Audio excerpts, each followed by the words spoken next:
I still remember that electrifying moment as if it were etched in molten gold. 100 words that shattered every illusion I'd ever held dear. It was a drizzly Tuesday evening when, expecting a simple gym session update from my wife, I noticed a peculiar discrepancy in her messages. Instead of the usual "I'm at the gym" texts, her phone buzzed with vague, coded replies. A nagging suspicion gripped me, and I decided to follow her that night. What I discovered in a dimly lit hotel lobby, her secret rendezvous that defied everything she'd claimed, sent a shockwave through my soul.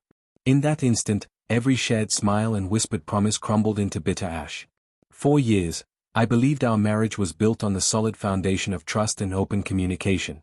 My wife and I had created a life of shared routines and mutual respect.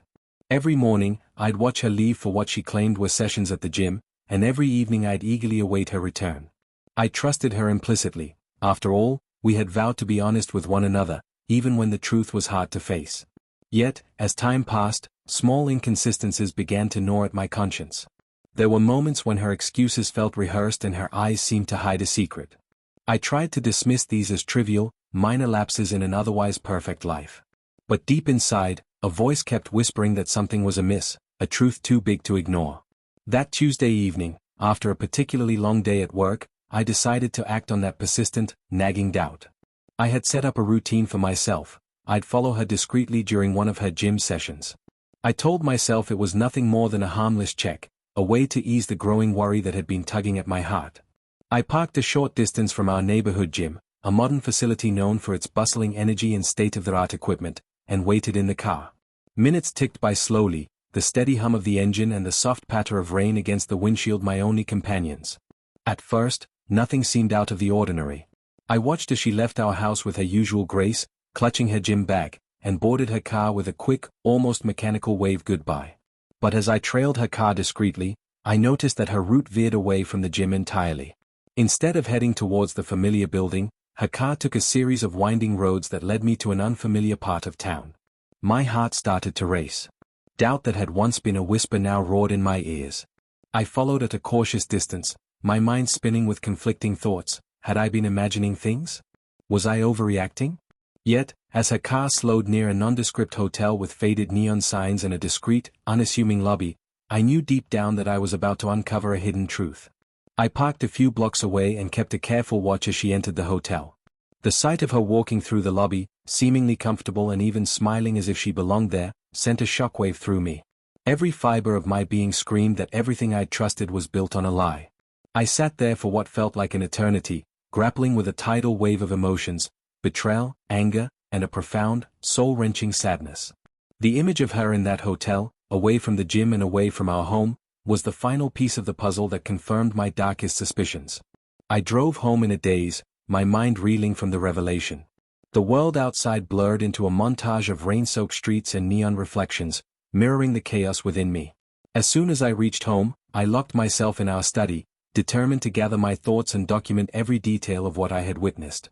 I recalled every moment, the calm before the storm, the seemingly innocent text messages she sent earlier that day, and the sudden, undeniable detour that led her to the hotel.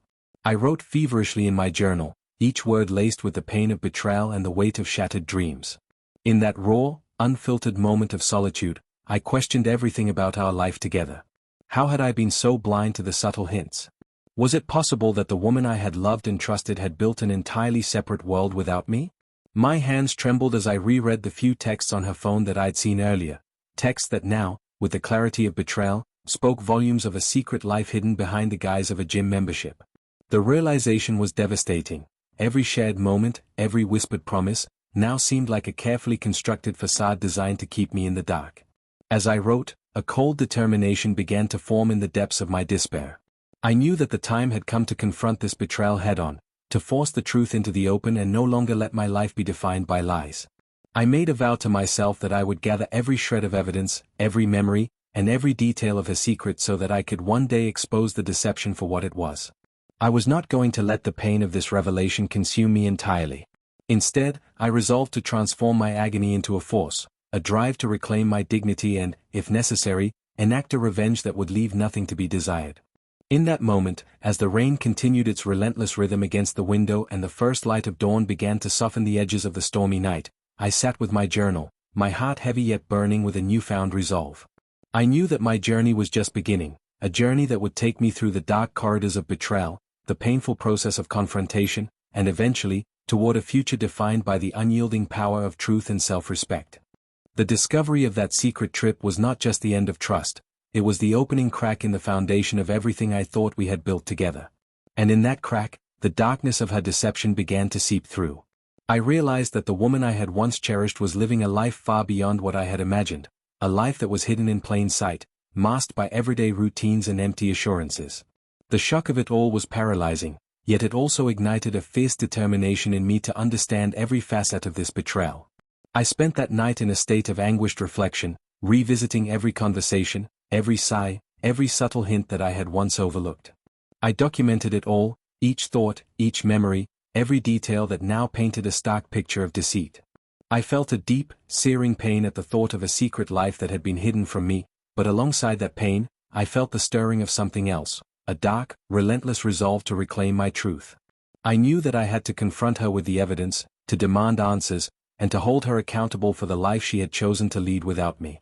As dawn broke and the first rays of light filtered through the curtains, I felt the weight of that revelation settle into a steely determination. I was not the same man who had once believed in unconditional love. I had been wounded, yes, but I was also awakened to a truth that demanded justice. My heart was shattered, but from its fragments, I vowed to rebuild a future defined by honesty and self-respect. I gathered my notes, my journal, and the remnants of my shattered illusions, and I prepared for the confrontation that I knew would change everything. In that final, resolute moment of part 1, as I looked at the evidence that now lay before me, a tangible record of a betrayal that cut deeper than any words could convey, I vowed to myself that I would no longer be a silent victim. I would confront the hidden world that had stolen our shared dreams, and I would let the truth be the guiding light that would lead me out of this darkness. The journey ahead would be painful and fraught with difficult decisions, but it was one I was ready to take. My heart, though scarred, now beat with the fierce promise of retribution and renewal. In the aftermath of that fateful night, when the weight of her betrayal had finally crashed down around me, the days that followed were consumed by a storm of emotion I could neither ignore nor escape. Every morning, I awoke with the ghost of that confrontation, a haunting mixture of sorrow, seething anger, and a determination that burned like wildfire in my veins. The echo of her whispered excuses and the empty promises of our open marriage reverberated in every corner of my mind. I found myself retracing the moments I'd once dismissed as trivial, the long, unaccountable absences, the evasive glances, the casual dismissals of my concerns. Now, armed with the undeniable truth that she had exploited our marriage for her own selfish freedom, I resolved that I would no longer be a silent sufferer. 4 days, I locked myself away in the study, the only light coming from a solitary desk lamp that illuminated the organized chaos of my newfound reality. I spent endless hours poring over every scrap of evidence, screenshots of flirtatious messages, photos taken at clandestine locations, even bank statements hinting at mysterious expenditures that had no place in our life of shared finances. I compiled all of it into a thick dossier, a living record of the lies that had been allowed to fester between us. Every piece was a stark reminder that the open marriage we had once agreed upon was nothing more than an empty promise, designed solely for her indulgence, leaving me to bear the crushing weight of deceit. I remember one particularly bitter evening when the rain hammered against the windows and the world outside blurred into darkness. I sat hunched over my desk, pen in hand, scribbling in my journal as if the act of writing could somehow stitch my shattered heart back together. With each furious stroke, I vented my anguish. I trusted you, I wrote, and you turned our love into a playground for your desires. I gave you a second chance, an opportunity for redemption, and you repaid me by leaving me in a wasteland of lies. The words spilled out raw and unfiltered, each line a cathartic release of the betrayal that had ravaged me.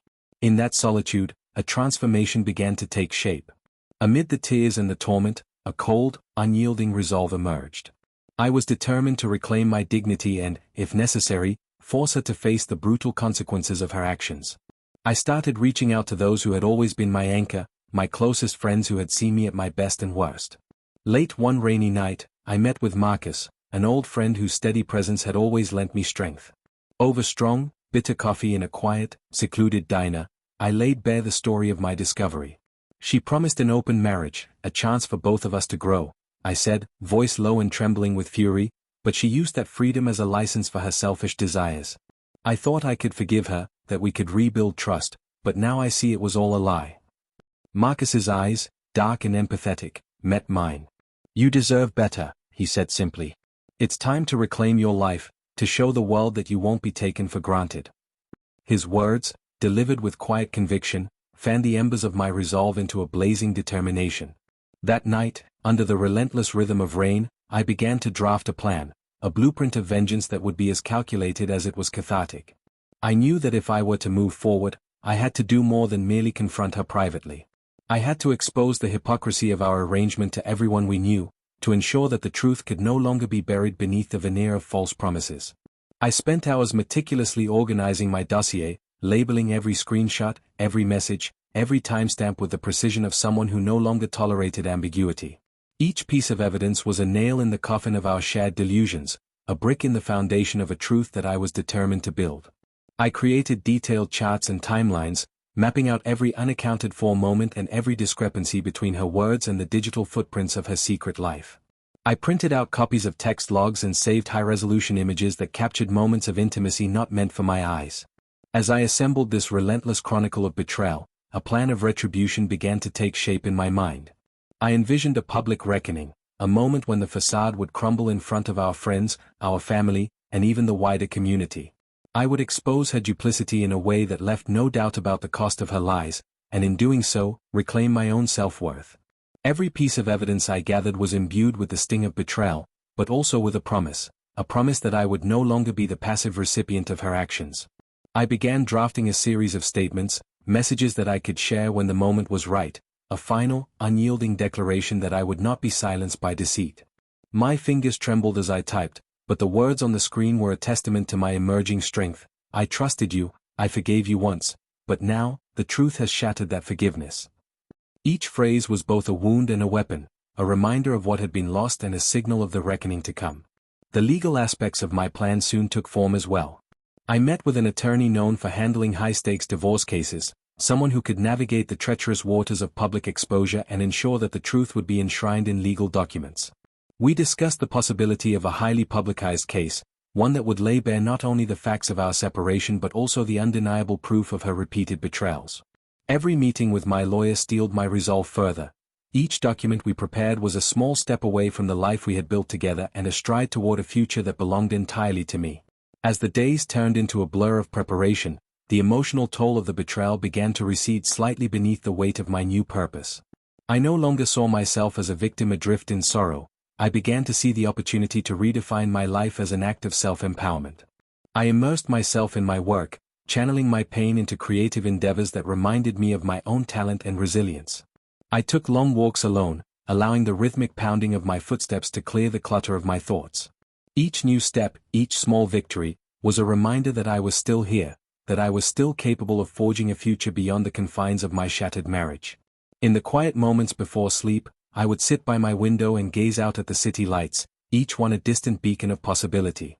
I allowed myself to dream of a life rebuilt, a life where the scars of betrayal were transformed into symbols of strength, where the pain of the past served as a foundation for a brighter, more honest future. I began to see that revenge, as bitter as it might be, was not about personal destruction for its own sake. It was about reclaiming my identity and ensuring that I would never again be held hostage by lies. And so, as the storm of betrayal raged outside my window one final night, I made a solemn vow to myself. I would confront her with every piece of evidence, every carefully logged detail of her deception. I would force her to acknowledge the cost of her actions, not merely in words but in a public, irreversible reckoning. I would expose the truth to the world, so that no one could ever again mistake her open marriage for a shared commitment. I resolved that my life would no longer be defined by the pain of her betrayal. Instead, I would transform that pain into a weapon, a tool for retribution that would reclaim my dignity and forever alter the course of her existence. In that final moment of resolute planning, as I closed my journal and looked at the neatly compiled dossier before me, I felt a cold determination settle over my entire being. The journey ahead would be brutal, filled with long nights of legal battles, emotional confrontations, and the daunting task of rebuilding a life that had been torn asunder. But I was ready. I was no longer the man who trusted unconditionally and forgave too easily. I was a man transformed by betrayal, a man who would now use the truth as his shield and his sword. With every piece of evidence meticulously documented and every plan laid out, I took a deep, steadying breath. I knew that the next phase of my journey, the confrontation that would force her to face the full measure of her duplicity, was imminent. I could already imagine the shock in her eyes, the quiver in her voice as I presented the undeniable proof of her deceit. I pictured the silence that would fall over our mutual friends, the incredulous whispers as they learned of the betrayal. And in that vision, I found both solace and the fire of retribution. I resolved that, when the time came, I would not simply let her off with empty apologies or hollow justifications.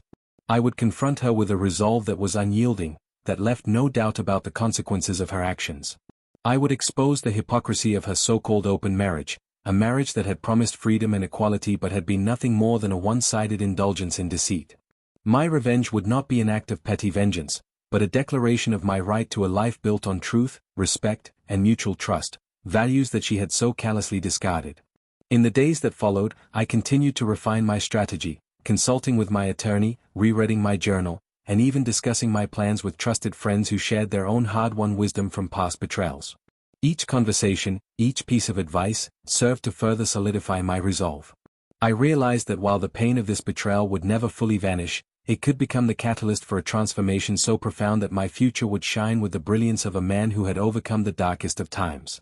And so, with my heart heavy but my spirit emboldened by the promise of retribution, I prepared to step into the next phase, a phase where the truth would no longer be hidden in the shadows of our shared lies.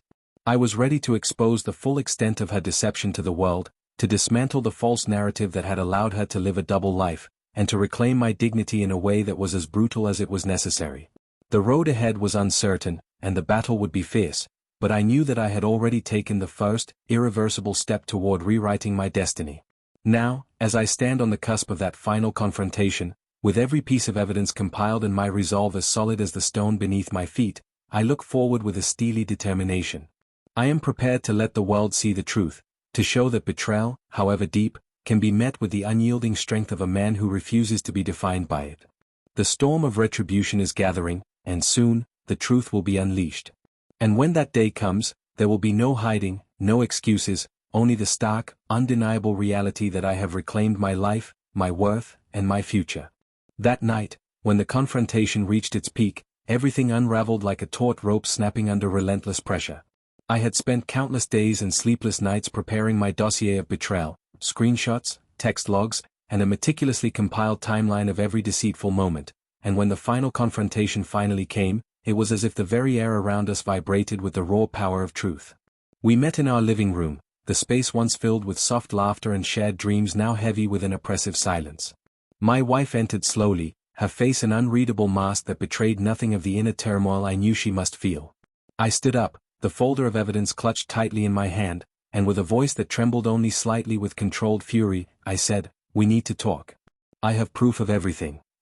I laid out the dossier on the coffee table, its pages a silent, damning witness to the secrets she'd nurtured behind the guise of our open marriage. Her eyes widened in disbelief as she scanned the documents, each printed message, every timestamp, each detail of her clandestine outings. The room fell deathly quiet, even the steady ticking of the wall clock seemed to mark the final moments of the life we once shared.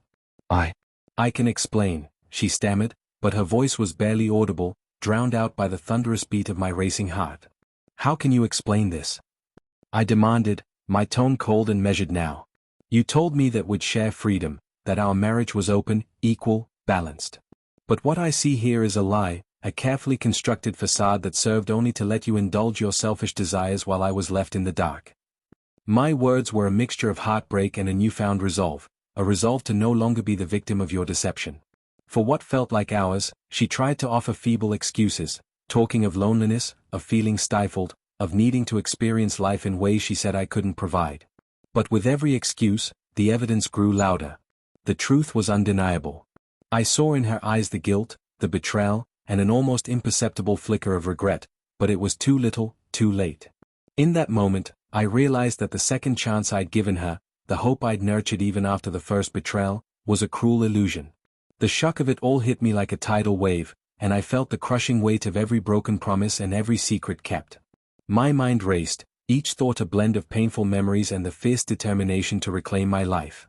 I remembered the quiet nights when I'd lie awake wondering about her vague explanations, the times when her phone would buzz with messages she hastily ignored when I walked in. Every small hint that I had once dismissed now roared with the clarity of betrayal. As the confrontation wore on, I forced myself to remain calm, though every muscle in my body screamed with the need to lash out.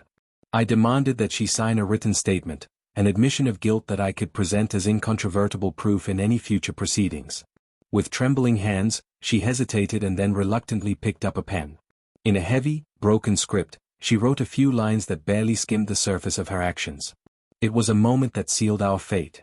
The statement was not enough to mend the damage, it was merely an acknowledgement of the bare minimum of responsibility, and it left me with nothing but a cold, burning resolve for retribution. After that final, shattering exchange, the room fell silent once more. I felt an overwhelming emptiness, a vacuum where our shared love used to reside. Yet, within that void, I sensed the seeds of something else beginning to take root, the seeds of vengeance. I realized that if I were to rebuild my life and salvage what little dignity I had left, I would have to ensure that she, and by extension, everyone who had been complicit in her double standards, faced the consequences of her actions. Over the following weeks, I plunged into a rigorous campaign of retribution. The legal process began immediately. I filed for divorce, ensuring that every asset, every joint account, every shared memory was meticulously examined.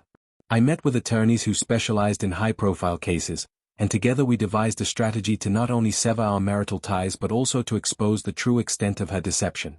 Every court document, every settlement negotiation, was laced with the evidence of her betrayal. I refused to allow her to walk away unscathed, to keep the life we'd built together intact while she continued her charade of freedom. Simultaneously, I turned to public accountability. I started a blog, raw and unfiltered, where I recounted every painful detail of my journey, from the initial suspicion that led me to follow her to the final, devastating confrontation. I shared screenshots, anonymized evidence, and my own reflections on the betrayal. The blog wasn't just a cathartic outlet for my emotions, it became a rallying cry for others who had been hurt by similar deceptions.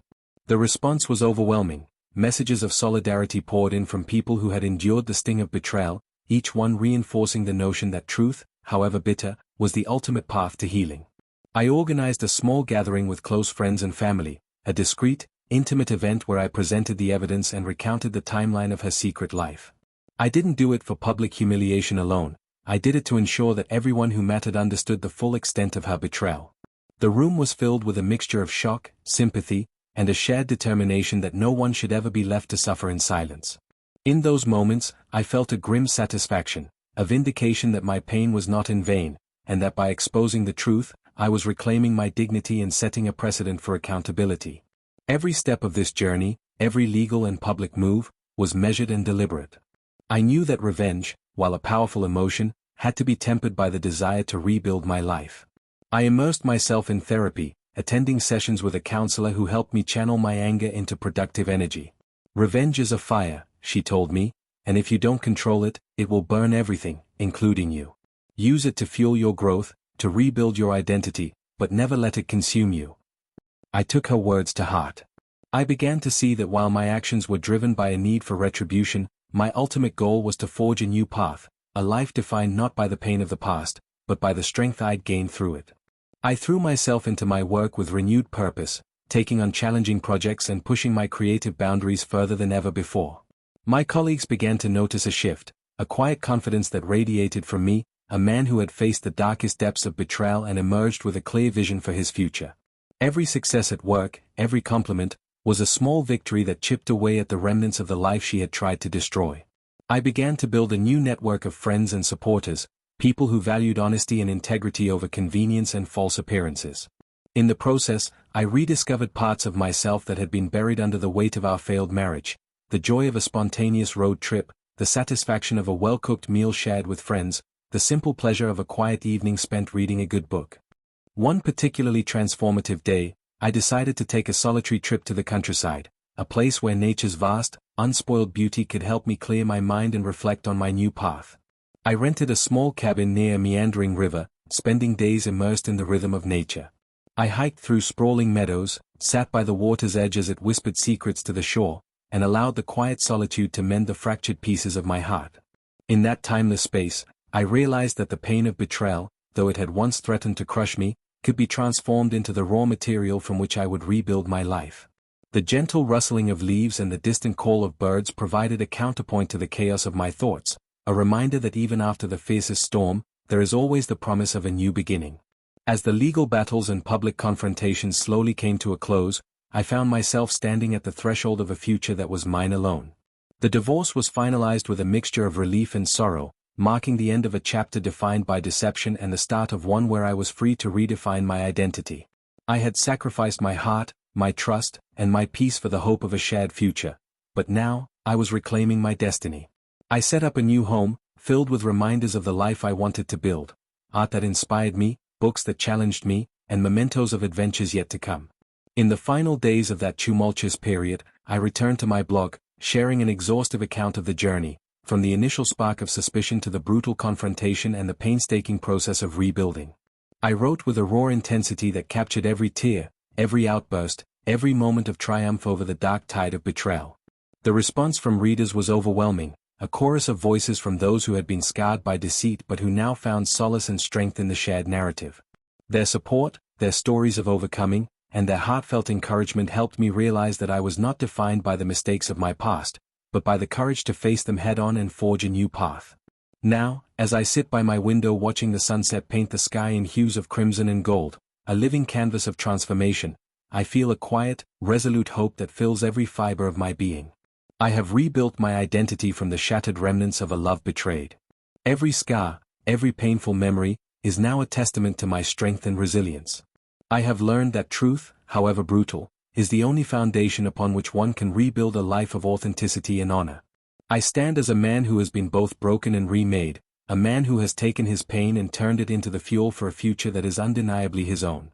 The journey was long, and the wounds may never fully heal, but I now understand that they do not define me.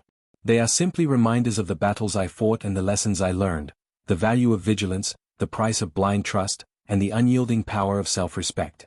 I have embraced the fact that while revenge may have provided a temporary salve for my wounded pride, true healing comes from reclaiming one's identity and moving forward with an unwavering commitment to honesty. Today, as I step forward into a future that I will shape with my own hands, I do so with the steadfast belief that I deserve a life filled with genuine love, mutual respect, and the freedom to be myself. I am no longer the man who lived in the shadow of betrayal, but a man who has emerged from the darkness with clarity, strength, and a fierce determination to build a better tomorrow. The chapter of our shattered union has ended, and from its ruins, I am crafting a new story, one that celebrates the triumph of truth over deception, the resilience of the human spirit, and the unbreakable will to rise again.